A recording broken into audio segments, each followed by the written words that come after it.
নমস্কার শ্রোতা বন্ধুরা, আমি শর্মিষ্ঠা চ্যাটার্জি বলছি। আমার আধ্যাত্মিক কথা চ্যানেলে আপনাদের সকলকে অভিনন্দন জানাই। বন্ধুরা, আপনারা নিশ্চয়ই সকলে ভালো আছেন এবং সুস্থ আছেন। আজ আমি শ্রী শ্রী রামকৃষ্ণ কথামৃতের ৬ষ্ঠ পরিচ্ছেদ থেকে পাঠ করে শোনাব। তৃতীয় দর্শন। সর্বভূতস্থমাত্মানং সর্বভূতানি চাত্মনি ঈক্ষতে যোগযুক্তাত্মা সর্বত্র সমদর্শন।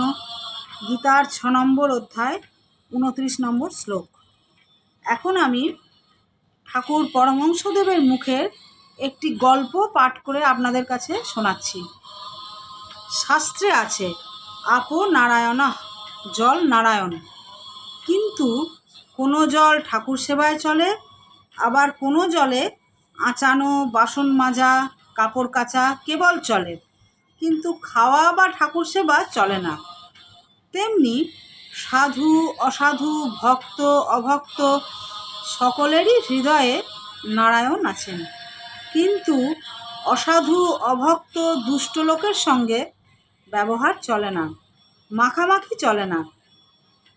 কারো সঙ্গে কেবল মুখের আলাপ পর্যন্ত চলে, আবার কারো সঙ্গে তাও চলে না।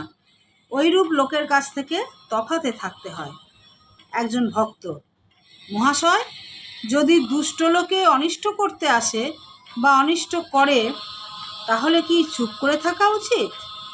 শ্রীরামকৃষ্ণ: লোকের সঙ্গে বাস করতে গেলেই দুষ্ট লোকের হাত থেকে আপনাকে রক্ষা করবার জন্য একটু তমগুণ দেখানো দরকার, কিন্তু সে অনিষ্ট করবে বলে উল্টে তার অনিষ্ট করা উচিত নয়। এরপর ঠাকুর একটি গল্প বলতে লাগলেন। এক মাঠে এক রাখাল গরু চড়াতো। সেই মাঠে একটা ভয়ানক বিষাক্ত সাপ ছিল। সকলেই সেই সাপের ভয়ে অত্যন্ত সাবধানে থাকত। একদিন একটি ব্রহ্মচারী সেই মাঠের পথ দিয়ে আসছিল। রাখালেরা দৌড়ে এসে বললে, ঠাকুর মহাশয়, ওদিক দিয়ে যাবেন না, ওদিকে একটা ভয়ানক বিষাক্ত সাপ আছে। ব্রহ্মচারী বললে, বাবা, তা হোক, আমার তাতে ভয় নাই, আমি মন্ত্র জানি। এই কথা বলে ব্রহ্মচারী সেই দিকে চলে গেল। রাখালেরা ভয়ে কেউ সঙ্গে গেল না। এদিকে সাপটা ফনা তুলে দৌড়ে আসছে, কিন্তু কাছে না আসতে আসতেই ব্রহ্মচারী যেই একটি মন্ত্র পড়লে, অমনি সাপটা কেঁচোর মতো পায়ের কাছে পড়ে রইল। ব্রহ্মচারী বললে, ওরে, তুই কেন পরের হিংসা করে বেড়াস? আয়, তোকে মন্ত্র দিব। এই মন্ত্র জপলে তোর ভগবানে ভক্তি হবে, ভগবান লাভ হবে, আর হিংসা প্রবৃত্তি থাকবে না। এই বলে সে সাপকে মন্ত্র দিল। সাপটা মন্ত্র পেয়ে গুরুকে প্রণাম করলে আর জিজ্ঞাসা করলে, ঠাকুর, কি করে সাধনা করব বলুন। গুরু বললেন, এই মন্ত্র জপ কর আর কারো হিংসা করো না। ব্রহ্মচারী যাওয়ার সময় বললে, আমি আবার আসব। এই রকমে কিছুদিন যায়। রাখালেরা দেখে যে সাপটা আর কামড়াতে আসে না, ঢেলা মারে, তবুও রাগ হয় না, যেন কেঁচোর মতন হয়ে গেছে। একদিন একজন রাখাল কাছে গিয়ে ল্যাজ ধরে খুব ঘুরপাক দিয়ে তাকে আছড়ে ফেলে দিলে। সাপটার মুখ দিয়ে রক্ত উঠতে লাগলো, আর সে অচেতন হয়ে পড়ল, নড়ে না, চড়ে না। রাখালেরা মনে করলে যে সাপটা মরে গেছে। এই মনে করে তারা সব চলে গেল। অনেক রাত্রে সাপের চেতনা হলো। সে আস্তে আস্তে অতি কষ্টে তার গর্তের ভিতর চলে গেল। শরীর চূর্ণ, নড়বার শক্তি নাই।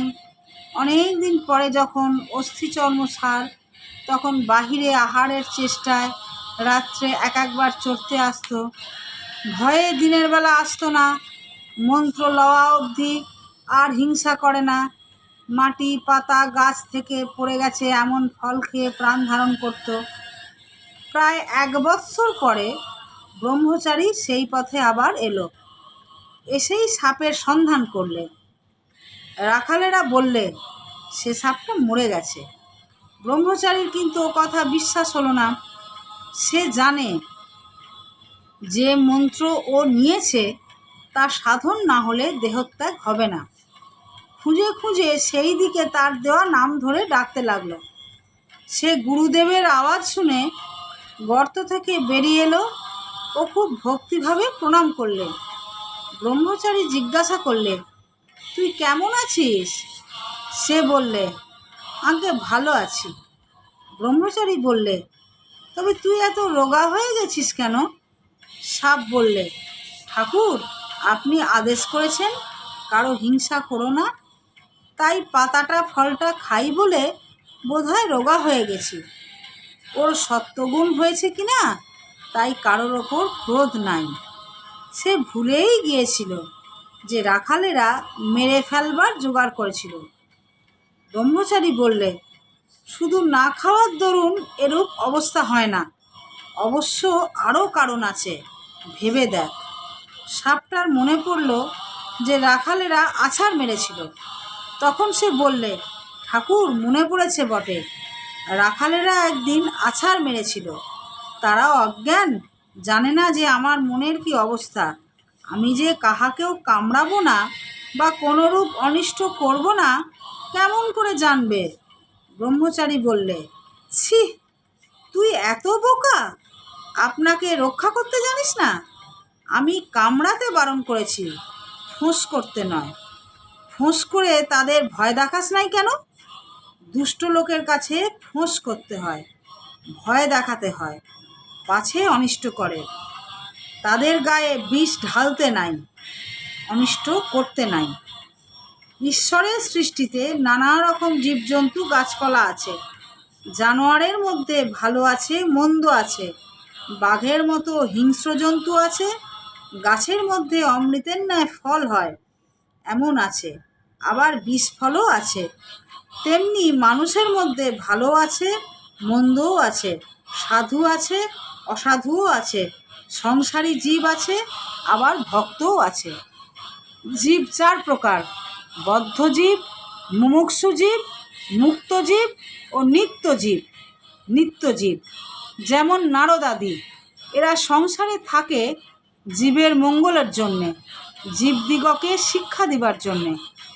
বদ্ধজীব বিষয়ে আসক্ত হয়ে থাকে আর ভগবানকে ভুলে থাকে, ভুলেও ভগবানের চিন্তা করে না। মুমুক্ষু জীব যারা মুক্ত হবার ইচ্ছা করে, কিন্তু তাদের মধ্যে কেউ মুক্ত হতে পারে, কেউ বা পারে না। মুক্তজীব যারা সংসারে কামিনী কাঞ্চনে আবদ্ধ নয়, যেমন সাধু মহাত্মারা, যাদের মনে বিষয় বুদ্ধি নাই আর যারা সর্বদা হরিপাদপদ্ম চিন্তা করে। যেমন জাল ফেলা হয়েছে পুকুরে, দু চারটা মাছ এমন শেয়ানা যে কখনো জালে পড়ে না, এরা নিত্যজীবের উপমাস্থল। কিন্তু অনেক মাছই জালে পড়ে, এদের মধ্যে কতকগুলি পালাবার চেষ্টা করে, এরা মুমুক্ষু জীবের উপমাস্থল। কিন্তু সব মাছই পালাতে পারে না, দু চারটে ধপাং ধপাং করে জাল থেকে পালিয়ে যায়। তখন জেলেরা বলে, ওই একটা মস্ত মাছ পালিয়ে গেল। কিন্তু যারা জালে পড়েছে অধিকাংশই পালাতে পারে না, আর পালাবার চেষ্টাও করে না, বরং জাল মুখে করে পুকুরের পাঁকের ভিতরে গিয়ে চুপ করে মুখ গুঁজরে শুয়ে থাকে। মনে করে আর কোনো ভয় নাই, আমরা বেশ আছি। কিন্তু জানে না যে জেলে হড়হড় করে টেনে আড়ায় তুলবে। এরাই বদ্ধজীবের উপমাস্থল। হরি ওম তৎসৎ।